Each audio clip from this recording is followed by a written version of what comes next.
Hello, and thank you for watching Creative Art Expressions with Sapphire C. In this video I'm going to show you how to do round 11 of the fingerless glove pattern, starting with a half double crochet increase,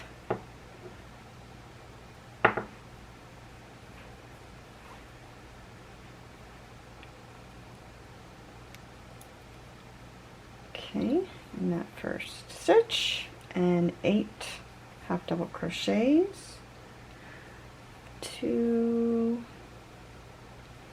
3, 4, 5, 6, 7, and 8,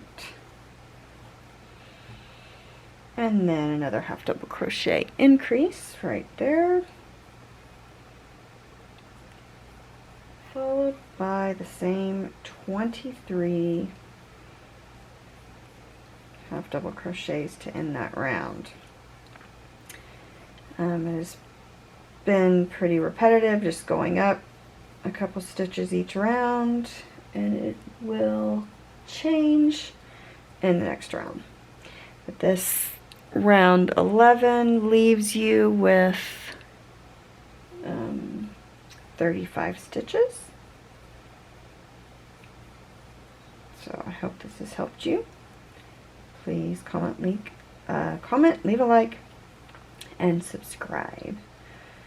Thank you so much for watching. Bye.